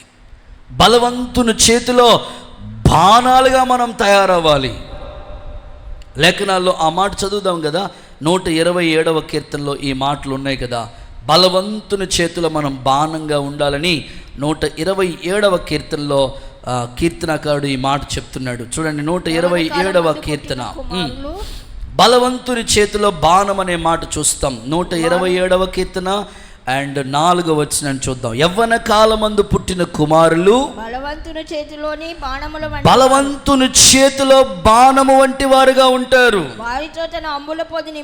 వారితో తన అంబుల పొది నింపుకున్నవాడు ధన్యుడు. అట్టివాడు సిగ్గుపడక గుమ్మములలో తమ విరోధులతో వాదిస్తాడు. దేవునికి స్తోత్రం కలుగునుగాక. గట్టిగా చెప్దాం ఆమేన్. ఈరోజు దైవ సన్నిధిలో ఈ విధంగా సువార్త బాణాన్ని ప్రభు కొరకు ఉపయోగించాం. దేవుడు మన చేతిలో ఒక బాణం అనే ఒక ఆయుధాన్ని ఇచ్చాడు. అది ఎప్పుడైనా ఉపయోగించవచ్చు. వేటగాడు అనుకోండి, అడవికి వెళ్ళినప్పుడే బాణాన్ని తీసుకెళ్తాడు. వేటాడినప్పుడే. ఒక క్రైస్తవుడు ఎప్పుడైనా సువార్త చెప్పవచ్చు. నువ్వు ఆటో ఎక్కావు, నీతో పాటు చాలామంది ఆటోలో ఉంటారు. వాళ్ళు నువ్వేమి మాట్లాడకుండానే వాళ్ళు నిన్ను కదిపిస్తూ ఉంటారు. ఈ మొబైల్ ఎక్కడదండి, OnePlus అండి, వివో అండి, అప్పు అండి అన్నీ అంటారు. సో నువ్వు వాళ్ళకి ఆ మొబైల్ గురించి చెప్తూ ప్రభు గురించి చెప్పవచ్చు. ఇది వివో అండి, అప్పు అండి, OnePlus అండి, ఐఫోన్ అండి, మొన్న కొత్తగా లేటెస్ట్ మోడల్ అండి, అందుకు కావాలంటే చూడండి. అలా యూట్యూబ్లోకి వెళ్ళి అలాగా సబ్స్క్రైబ్ చేసావనుకో, వాడు వద్దనుకున్నా వస్తూ ఉంటాయి వాక్యాలు. దేవుడికి స్తోత్రం. ఖచ్చితంగా నీకు అనేకమైన ద్వారాలు దేవుడు తెరిచాడు. ఏ విధంగా అయినా సరే నువ్వు వాక్యాన్ని వాళ్ళకి బాణంగా పంచొచ్చు. నీ ఇంటికి చాలామంది బంధువులు వస్తుంటారు, వాళ్ళకి ప్రభు గురించి చెప్పడానికి. స్నేహితులు, నీ మొబైల్లో ఎంతమంది కాంటాక్ట్స్ నెంబర్స్ ఉన్నారో ప్రతిరోజు డైలీ వాక్యం వస్తూ ఉంటుంది. ఆ ప్రామిస్ వాళ్ళకి జస్ట్ అలా షేర్ చేస్తే చాలు. ఏదో సందర్భంలో దేవుని మాట వాళ్ళని పట్టుకుంటుంది. అది దేవుని సన్నిధిలో బాణం. ఖచ్చితంగా ఆ బాణం వేసినప్పుడు ఖచ్చితంగా గోల్ని ఎలాగా రీచ్ అవుతుందో, ఒక దైవ సన్నిధిలో నువ్వు కూడా దైవికమైన భక్తి చేస్తున్నప్పుడు సువార్త బాణాన్ని ఉపయోగించాలి. బైబిల్లో ఒక సందర్భాన్ని మీకు చెప్తాను. శత్రువుని ఎదుర్కోవటానికి విల్లు బాణం తీసుకున్నాడు యోవాబు. తీసుకుని ఎలాగ పడగొట్టాడో చూద్దాం. లేఖనాల్లో సమూయేలు 2వ పుస్తకంలోకి రండి. సమూయేలు 2వ పుస్తకం 18వ అధ్యాయం 14-15 వాక్యాలు చదవగా విందాం. యోవాబు, నీవు చేయి వరకు నేను కాచుకొని ఉందునా అని చెప్పి 3 బాణములు చేత పట్టుకుని పోయి మస్తకి వృక్షము వేలాడుచు ఇంకను ప్రాణంతోనున్న అబ్షాలోము యొక్క గుండెకు గురిపెట్టి తన ఆయుధములు మోయేవారు 10 మంది చుట్టుకొని ఉండగా అబ్షాలోము కొట్టి చంపెను. అప్పుడు జనులను ఇక హతం చేయక విడవలసిందని యోవాబుతో బాకా ఊదింపగా ఇశ్రాయేలును తరుముకొని పోయిన జనులు తిరిగి వచ్చిరి. జనులు అబ్షాలోము యొక్క కళేబరంను ఎత్తి అడవిలో ఉన్న పెద్ద గోతిలో పడవేసి పెద్ద రాళ్ల కుప్ప దాని మీద పేర్చిన తర్వాత ఇశ్రాయేలులందరూ తమ తమ ఇండ్లకు పోయిరి. చూడండి, మరలో ఒకసారి చదవండి. 14-15 వచ్చిన ఒకసారి చదవక్క. 3 బాణములు చేత పట్టుకుని పోయి మస్తకి వృక్షమున వేలాడుచు ఇంకను ప్రాణంతోనున్న అబ్షాలోము యొక్క గుండెకు గురిపెట్టి తన ఆయుధములు మోయేవారు 10 మంది చుట్టుకొని ఉండగా అబ్షాలోమును కొట్టి చంపిన సందర్భాలు మనం చూస్తూ ఉన్నాం. విల్లు ఎక్కుపట్టి శత్రువుని ఎదుర్కోవటానికి యోవాబు అబ్షాలోమును చంపటానికి బాణం ఉపయోగించాడు. అప్పుడు రాజ్యం దావీదు చేతిలోకి వచ్చింది. అబ్షాలోం లాంటి వ్యక్తులు సమాజంలో చాలామంది మనకు కనిపిస్తూ ఉంటారు. ఇప్పుడు మనం శత్రువుని చంపటానికి ఖచ్చితంగా బాణం మన చేతిలో ఉండాలి. అప్పుడు దైవ రాజ్య స్థాపన జరుగుతుంది. ఆమేన్ చెప్పండి ఒకసారి గట్టిగా. హల్లెలూయా చెప్పాలా ఖచ్చితంగా. లేకపోతే అబ్షాలోం లాంటి వ్యక్తులు చాలామంది సమాజంలో కనపడుతూ ఉంటారు. అబ్షాలోం స్థితి ఏంటో తెలుసా? తన సొంత తండ్రిని మీదే తిరుగుబాటు చేస్తూ ఉన్నాడండి. ఈరోజు చాలామంది పిల్లలు తల్లి తండ్రుల మీద తిరుగుబాటు చేసే అబ్షాలోం లాంటి వాళ్ళు ఉన్నారు. తన తండ్రి రాజ్యాన్ని తన వైపుకు తిప్పేసుకున్నాడు అబ్షాలోం. కుట్రలో చేరిపోయాడు అబ్షాలోం. ఈరోజు నీవు అలాంటి వ్యక్తుల్ని బాణం గురిపట్టి శత్రువుని పడగొట్టి నువ్వు విజయాన్ని పొందేటట్లుగా ఒక దైవజనుడిగా నేను మీతో మాట్లాడుతాను. దేవుని రాజ్యం స్థాపన జరగటం కొరకై నీ చేతిలో గురి చూసి ఆ కొట్టడానికి బాణం యేసు నామములో ఉపయోగకరంగా మారునుగాక. ఖచ్చితంగా బాణము సువార్త సునాదం ఖచ్చితంగా మనం వినిపించాలండి. కొత్త నిబంధన గ్రంథంలో కూడా ఒక మాట మీకు చదివిస్తాను చూడండి. లేఖనాల్లో ఇంకొక మాట కూడా చదివించడానికి నేను ఇష్టపడుతూ ఉంటాను. పరిశుద్ధ గ్రంథమైన బైబిల్లో పౌలు గారు ఒక మాట చెప్తున్నాడు. చూద్దామా? లేఖనాల్లో ఈ మాట ఒకసారి గమనిద్దాం. పౌలు గారు చెప్పిన మాట చూడండి. ఫిలిప్పీలకు రాసిన పత్రికలో ఒక మాట చెప్తున్నాడు పౌలు గారు. ఫిలిప్పీలకు రాసిన పత్రిక 3వ అధ్యాయం 13వ వాక్యం చూడనన్నా 14 కూడా. నేను ఇదివరకే పట్టుకుని ఉన్నానని తలంచుకొనను. ఓకే, అయితే ఒకటి చేస్తున్నాను, వెనుకున్నవి మర్చిపోయాను, ముందున్న వాటి కోసం వేగిరి పడుతున్నాను. క్రీస్తు యేసునందు ఉన్నతమైన పిలుపుకు కలుగు బహుమానం పొందుకోవాలని గురి. బాణం ఎప్పుడు కూడా నీకు గురిని చూపిస్తూ ఉంటుంది కదా. గోల్, గురి వద్దకే నేను పరిగెడుతూ ఉన్నాను. ఎందుకు పరిగెడుతున్నావు? ఉన్నతమైన పిలుపు కలిగే బహుమానం పొందుకోవాలని నాకు ఒక గోల్ ఉంది. ప్రతి క్రైస్తవుడు కూడా ఒక గోల్తో చదవాలి. చదువుకునే పిల్లలకి ఖచ్చితంగా చెప్తాను, ఒక గోల్ ఉండాలి. నేను చాలామందిని అడుగుతుంటాను, 10th క్లాస్ అయిపోయింది కదమ్మా, ఏం చదువుతావమ్మా చెల్లి? ఏమో అన్నయ్య, ఏం అనుకోలేదన్నయ్య. ఇంకెప్పుడు అనుకుంటావమ్మా నువ్వు? 10th అయిపోయిన రిజల్ట్ వచ్చిన నీకు ఒక గోల్ ఉండాలా. ఇంటర్మీడియట్ చదువుదామా, పాలిటెక్నికల్ తీసుకుందామా, లేకపోతే నర్సింగ్ సైడ్ వెళ్దామా? ఒక గోల్ లేకపోతే ఎలా? ఎంటర్ అయ్యింది, ఏం చదువుకోవాలి నెక్స్ట్? ఇప్పుడు హాలిడేస్ అయిపోయిన ఇంకొక 15 రోజులు. గోల్ లేకపోతే ఎలాగా? ఎగ్జామ్స్ దగ్గర పడుతున్నాయి, గోల్ ఉండాలి. దైవ సన్నిధిలో ఉన్నతమైన పిలుపుకు కలుగు బహుమానం పొందుకోవాలని గురి వద్దకే పరిగెడుతున్న బాణం నీకు ఎప్పుడు కూడా గోల్, గురి చూపిస్తూ ఉంది. సేవలో మేము కూడా కొన్ని గోల్ పెట్టుకుంటాం. ప్రభువా, ఈ నెలలో ఈ సేవ జరగాలి, ఇన్ని ఆత్మలు రక్షించబడాలి. మా వంతుగా కొన్ని విత్తనాలు జల్లుకుంటా పోతా ఉన్నాం. నాకు ఒక గోల్ ఉంది ఖచ్చితంగా. ఎక్కడ సండే స్కూల్ జరుగుతుందో అక్కడ సంఘం కట్టబడతా ఉన్నది. చప్పట్లు కొడుతూ ఒకసారి యేసయ్యకి. ఎక్కడ సండే స్కూల్ ప్రారంభించామో అక్కడ సంఘాలు స్థాపన జరుగుతూనే వచ్చాయి ఇప్పటి వరకు కూడా. గోల్, ఆ గోల్తోనే మేము విన్ అవ్వాలనే ఆశతోనే పరిగెడుతున్నాను సేవలో. నీకు కూడా ఒక గోల్ ఉండాలి. చదువుకుంటున్నావు కాబట్టి తల్లిదండ్రులు నీ కోసం ఎంత ఖర్చు పెడుతున్నారు కాబట్టి ఆ గోల్ విన్ అవ్వకపోతే ఎలా? చదువులో ఒక గోల్ ఉండాలి, ఉద్యోగం సాధించాలని ఒక గోల్ ఉండాలి, వ్యాపారంలో విజయం సాధించాలని గోల్ ఉండాలి. బాణం నీకు అదే చెప్తుంది, నీవు గురి వద్దకే పరిగెడుతున్నావా? గురి తప్పిపోయిందా? మనల్ని గురి తప్పించేవి చాలా ఉన్నాయండి. ఇశ్రాయేల్ ప్రజల్ని కూడా గురి తప్పించేసినవి. అందులో నేను మీకు సింపుల్గా అర్థమవడానికి చెప్తాను. మన ఆత్మీయ జీవితంలో గురి ఎప్పుడు తప్పిపోకూడదు. ఆమేనంటారు ఒకసారి? చేతులు పైకెత్తి హల్లెలూయా చెప్తారా? మన గురి తప్పించేవి కొన్ని ఉంటాయి. వాటిని జాగ్రత్త పడితే మన గోల్ తప్పిపోవడానికి అవకాశం లేదు. చాలామంది చెప్తూ ఉంటారు, ఏమండి మా పిల్లోడండి చాలా 10th క్లాస్ వరకు భలే ఉండేవాడండి, ఆ కాలేజీలో జాయిన్ అయినప్పుడండి అసలు మాట వింటలేదండి. నేనంటాను, ఫ్రెండ్స్ నీ గోల్ తప్పించేస్తున్నారేమో. నీ గోల్ నువ్వు చదువుకోవాలి, పైకి రావాలని ఆ గోల్ ఎప్పుడు ఆ జీల్ నీలో ఉంటూనే ఉండాలి. ఎప్పుడు నువ్వు గురి తప్పిపోకూడదు. ప్రత్యేకంగా చదువుకుంటున్న పిల్లలకి చెప్తున్నాను, ప్రేమ మధ్యలో ప్రేమ చాలామందిని గోల్ తప్పిచ్చేస్తూ ఉంది. ఎవరో మా పెద్ద పాస్టర్గా చెప్తే విన్నానండి.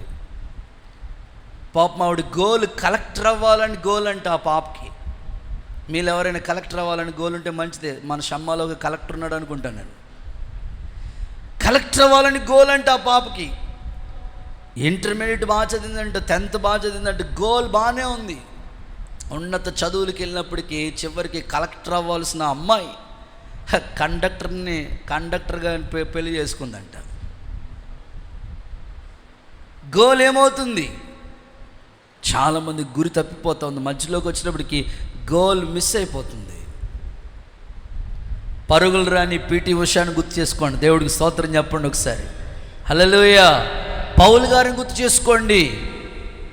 వెనుకున్నవన్నీ మర్చిపోయాను. నీ జీవితంలో వెనకాల ఉన్న అవమానాలు నువ్వు మర్చిపోవాలి. నీ గోలు సిలువ, నీ గోలు సింహాసనం, నీ గోలు కిరీటం. అప్పుడే మధ్యలో నిన్నెవ్వరు తప్పించలేరు. అందుకే మరలా ఈ ఉదయకాలం నీ పిలుపుని, నీ దర్శనాన్ని మరలా దేవుడు ఒకసారి గుర్తు చేస్తూ, నువ్వు గోల్ తప్పిపోకూడదు. ఉన్నతమైన పిలుపు కలిగి ఆ బహుమానం నీకు ఇస్తాను నేను. ఖచ్చితంగా ఈ బాణం నీకు గుర్తు చేస్తుంది. సువార్త బాణం ద్వారా ఆత్మల రక్షణార్థమై ప్రయాసపడుతూ ఒక గోల్, ఒక గురి కలిగి ప్రయాసపడు. ఆత్మ కార్యాన్ని ప్రభు నీ జీవితంలో జరిగించునుగాక. సో చివరి మాట, ఆఖరి మాట చెప్పండి. 4వ దాని పేరు మర్చిపోకూడదు, నడికట్టు. నడికట్టు. Okay, 4th one. రా బాబు రా. బెల్ట్ వేసుకున్నాడు. అక్కడక్కడ ఇటుపక్క. గుడ్. పక్కకి రా. ఓకే, హల్లెలూయా అని చెప్పండి ఒకసారి. వీళ్ళు నలుగురికి ఒకసారి చప్పట్లు కొట్టండి బాబు. చాలా ఓపికగా ఉన్నారు వీళ్ళు. రైట్. బెల్ట్, నడికట్టు. సో బెల్ట్ సరిగ్గా పెట్టుకున్నావా? ఓకే. జారిపోతుందా? గుడ్. ఓకే, బెల్ట్, నడికట్టు. సో దీనికి కూడా ఒక ఆత్మీయ సత్యం ఉంది బైబిల్లో. దేనికి నడికట్టు, దేనికి గుర్తు అంటే చదువుదామా? యెషయా గ్రంథం 11వ అధ్యాయం 5వ వాక్యం చూడండి ఒకసారి. యెషయా గ్రంథం, అతని నడుమునకు, నీ ముఖం కనబడాలి. చదువు. యెషయా గ్రంథం 11:5 చదవమ్మా. అతని నడుమునకు నీతియు అతని తుంట్లకు సత్యమును నడికట్టుగా ఉండును. రైట్. 4వది నడికట్టు. నడికట్టు దేనికి గుర్తుగా ఉందంటే సత్యమనే నడికట్టు. సత్యం. ఒక క్రైస్తవుడి జీవితంలో ఈ అనుభవం ఉండాలి. సత్యం అనే దట్టి కట్టుకోండి అన్నాడు. దట్టి అంటే బెల్ట్, నడికట్టు బెల్ట్. సో ఆత్మీయ జీవితంలో కొన్నిసార్లు మనం సర్వసాధారణంగా బెల్ట్ ఎప్పుడెప్పుడు వాడతామంటే ఆపరేషన్ చేసినప్పుడు చాలామందికి బెల్ట్ వేస్తూ ఉంటారు. బ్యాక్ పెయిన్ వచ్చినప్పుడు బెల్ట్ వేస్తూ ఉంటారు. కొన్ని సందర్భాల్లో బెల్ట్ వాడుతూ ఉంటాం. ఇక్కడ ఆత్మీయంగా చెప్పుకోవాలంటే చాలామందికి బెల్ట్ యూస్ చేసుకుంటూ ఉంటాం. చాలా కుటుంబాల్లో ఈ బెల్ట్ యూస్ చేస్తూ ఉంటారు. అయితే ఆత్మీయంగా ఇక్కడ ప్రభు ఏమంటాడంటే సత్యం అనే దట్టి కట్టుకోండి అన్నాడు. ఒక క్రైస్తవుడు ఎప్పుడు కూడా సత్యానికి బెల్ట్ ఎలాగైతే స్ట్రాంగ్గా ఉంటుందో నీ ఆత్మీయ జీవితంలో సత్యం అనే దట్టి నువ్వు కట్టుకోవాలి. ఆత్మీయ జీవితంలో సత్యానికి వ్యతిరేకమైంది ఏంటంటే అసత్యం. సత్యంలోంచి ఎలాగైనా సరే నిన్ను అసత్యంలోకి నడిపించాలని సాతానుగాడు టార్గెట్ ఉంటుంది వాడికి.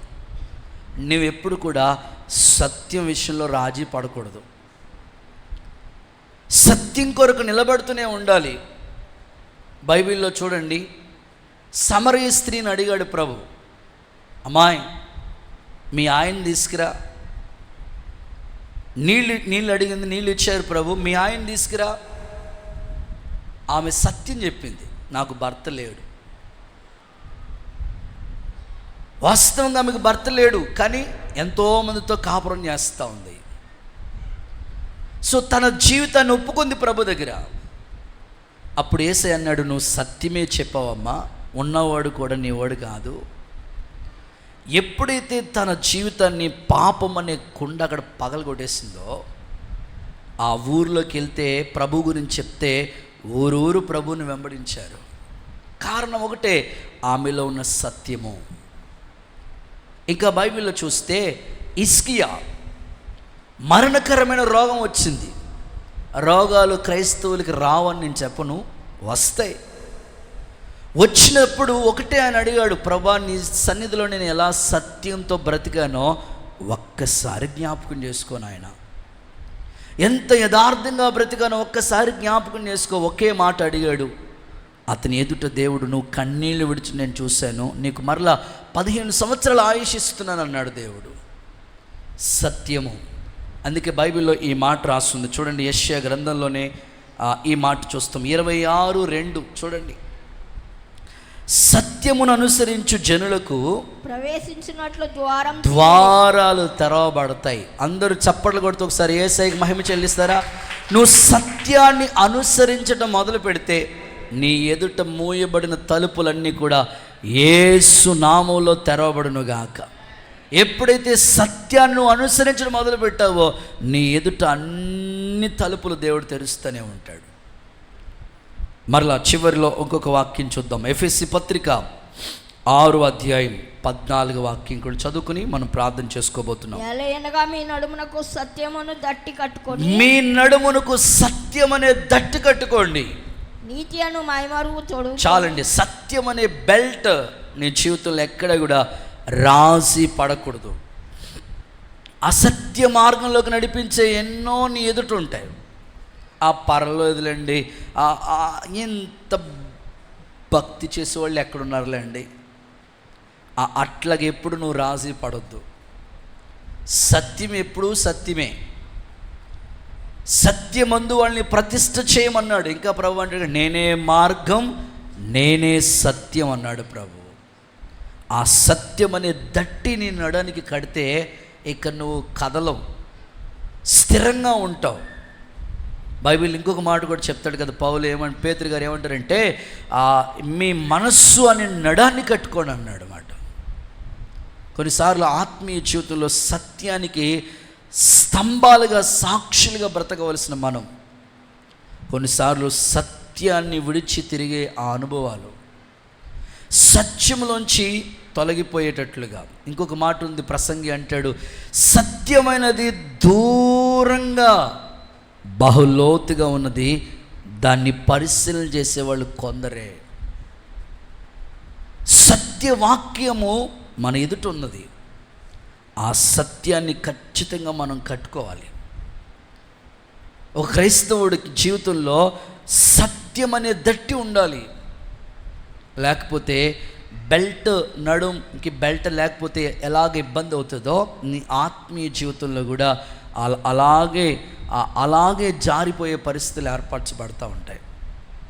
ఖచ్చితంగా సత్యం అనే వాక్యం ఎదుట మనం నిలబడాలి. 2 చేతులు అల్లాడిస్తూ హల్లెలూయా చెప్పండి. చదువుకునే పిల్లలు, మందిరానికి వచ్చే ఓ పాప చిన్న స్టిక్కర్ పెట్టుకుంది, చిన్నది, అది కూడా మెరిసి మెరిసి మెరిసి మెరిసి స్టిక్కరు. ఏమ్మా చర్చికి వస్తుంటాయి కదమ్మా, ఎందుకమ్మా అలా మెరిసి మెరిసి స్టిక్కర్ పెట్టుకుంటా పాపా అంటే, అన్నయ్య మరి కాలేజీకి వెళ్తున్నా కదని. కాలేజీకి వెళ్తే నీకు వాక్యం తెలుసు కదా, సత్యం తెలిసినప్పుడు ఆ చిన్న మెరుపుల స్టిక్కర్ కూడా తీయకపోతే ఎట్లా? ఇంక మేము పరంజ్యోతి స్కూల్ దగ్గర ఉన్నప్పుడు ఎంత గొప్ప విచిత్రం అంటే, హల్లెలూయా అని చెప్పండి ఒకసారి. గుళ్ళోకి మందిరానికి వస్తూ ఉంటే చాలామంది బిడలు, ఒక 30 కుటుంబాల దాకా వస్తూ ఉండేవి. 30 మంది రీచ్ అవుతూ ఉండేవారు అక్కడ గదిలో ఆరాధన జరిగేటప్పుడు. పాపం ఆవిడ మందిరానికి వచ్చినప్పుడు ఎప్పుడు బొట్టు లేదు, సడన్గా ఇంటి దగ్గర వెళ్ళినప్పటికి బొట్టు ఉంటుంది. ఓ రోజు పాపము మందిరానికి వచ్చినప్పుడు తెచ్చుకుంది పాపం, ఆవిడ మర్చిపోయింది, వెళ్ళిపోయింది అడవుల్లో. నేను అక్కడ ఆరాధన చూసుకుని మరలా వేరే చోటికి చిన్నగా ఆరాధన ప్రారంభించడానికి నేను సండే స్కూల్కి వెళ్తూ ఉండేవాడిని. నేను చెప్పులు వేసుకుందామని ఆ గడప దగ్గరికి వస్తే, తలుపు దగ్గరికి వస్తే, తలుపుని ఎర్రటి స్టిక్కర్ ఉంది. దేవుడికి స్తోత్రం చెప్పండి. ఏంటమ్మా ఇక్కడ స్టిక్కర్ మర్చిపోయినట్టుంది ఆవిడ. సో నేనంటాను, సత్యం తెలుసు కదా నీకు, మా ఆయన ఒప్పుకోవడనంటే నువ్వే చెప్పాలి, వాళ్ళకి తెలియదు కాబట్టి తెలిసిన నీవు ఆ అనుభవంలోకి రావాలి. అలంకరణ గురించి తెలుసు, ఒక్కొక్కటి సమర్పణ గురించి తెలుసు. సత్యం తెలియని వాళ్ళకి నువ్వు ఒక్కొక్కటి చెప్తా ఉండాలి, ఉపదేశం చెప్తా ఉండాలి వాళ్ళకి. సత్యాన్ని అమ్మివేయక అన్నాడు. చెప్పండి, ఏం చేయకూడదంటే సత్యాన్ని, మహారాజు సొలొమోను అన్నాడు, సత్యాన్ని అమ్మివేయొద్దు. ఈరోజు చాలామంది సత్యాన్ని అమ్మేసుకుంటున్నారు. క్రైస్తవుడు గుర్తుపెట్టుకోవాలా, సత్యాన్ని అమ్మేయకూడదు. సత్యమునకు ఆధారమైన స్తంభాలుగా నిలబడుదురుగాక. గట్టిగా చెప్పండి ఆమేన్. సత్యం కొరకు నిలబడాల్సిందే. సో మనతో నిత్య జీవాన్ని ఇచ్చే దేవుడు మనతో ఎప్పుడు ఉంటాడు. నువ్వు నేర్చుకున్న బోధ, నేర్చుకున్న వాక్యం సత్యం కొరకే, అలా నిలబడు. చాలామంది చెప్తూ ఉంటారు, ఏమంటే ఈ రోజుల్లో బాప్తీసం గురించి చెప్తూ ఉంటాం మేము చాలా సందర్భాల్లో. అమ్మా నీకు సత్యం తెలుసు కదమ్మా, యేసు ప్రభు దేవుడు కదా, సత్య సాక్షిగా మనం బ్రతకాలి కదా, మారు మనసు పొందమ్మా, బాప్తీసం తీసుకోమంటే తీసుకోవాలని ఉంది. కానీ పాస్టర్ గారు, మరి పెళ్ళి సంగతి పాస్టర్ గారు, పెళ్ళి ఏముందమ్మా, క్రిస్టియన్ పెళ్ళే చేద్దాం మనం. చెయ్యొచ్చు కానివ్వండి, ఇంట్లో వాళ్ళ పరిస్థితి. నువ్వు సత్యం కొరకు ఖచ్చితంగా బాప్తీసం తీసుకుని నువ్వు సిద్ధపడవు అనుకో, నీ విశ్వాసాన్ని బట్టి దేవుడు నీకు క్రైస్తవ సంబంధమే సమకూరుస్తాడు. అటు ఇటు కాకుండా ఉన్నావు అనుకోండి, ఇంకంతే సంగతులు. దేవుని బిడ్డలు రాజీ పడాల్సిన పని లేదు. దేవుడిని నమ్ముకున్నావు, యేసు ప్రభు గురించి తెలుసు, ఇంకా ఆలస్యం చేయకుండా బాప్తీసం తీసుకున్నావు అనుకో, అలాంటి సంబంధమే దేవుడు నీకు తీసుకొస్తాడు. ఎంతమంది లేరు ఇక్కడ సంఘంలో, చాలామందికి క్రైస్తవ వివాహాలు చాలా కుటుంబాల్లో ప్రభు చేస్తూ వచ్చాడు. కాబట్టి నువ్వు రాసి పడొద్దు, సత్యం అనే దట్టి కట్టుకుని ప్రభు కోసం నిలబడదుముగాక. సత్యానికి వ్యతిరేకత ఏమిటి? అసత్యం, అబద్ధం. అబద్ధానికి జనకుడెవడు? సాతానుడు. చిన్న అబద్ధమే, అననీయ సప్పిరాలు చేసిన పెద్ద మిస్టేక్ ఏం కాదు. ఎంతకే అమ్మవంటే అవును ఎంతకే అని. భార్యాభర్తలు ఇద్దరు కూడా అబద్ధం కోసం ఎంత గట్టిగా నిలబడిపోయారండి వాళ్ళు. భార్య అదే మాట, భర్త అదే మాట. అసలు అబద్ధం కోసమే అంత నిక్కర్సిగా నిలబడిపోతే సత్యం కోసం నువ్వు ఎంత నిలబడాలా? నీకు తెలుసు కదా, ప్రభు నీకు తెలియదంటే అనుకో, తెలిసినప్పుడు ఖచ్చితంగా నిలబడు. దేవుడు నీకు ఒక 4 ఆయుధాలు ఇస్తున్నాడు ఈ ఉదయకాలం. యోనాతాను దావీదుకి ఇచ్చినట్లు 4 ఆయుధాలు చెప్పండి, ముగించేసుకుంటున్నాం. 1 దుప్పటి, 2 కత్తి, 3వది బాణం విల్లు, 4వది బెల్ట్ దట్టి నడికట్టు. ఈ 4 ఆయుధాలు, 4 పాఠాలు చెప్పాను. చెప్పండి. 1 దుప్పటి అంటే వెంబడించటం, ఫాలో అవటం, వెనక్కి తిరగొద్దు, ఏం అడ్డొచ్చినా ఆగొద్దు, వెంబడించు, ఫాలో అవు. 2 కత్తి, ఆత్మ ఖడ్గం నీ దగ్గర ఉండాలి. 3వది బాణం, గోల్, సువార్త, ఆత్మల రక్షణార్థం, విజయం సాధించాలి, గోల్ మర్చిపోకూడదు. సో చివరిది నువ్వు జారిపోకుండా సత్యం అనే దట్టి కట్టుకోవాలి, నిలబడాలి. ఈ అనుభవాల్లో పరిశుద్ధాత్ముడు నిన్ను నడిపించునుగాక. గుడ్. అందరూ మోకరించి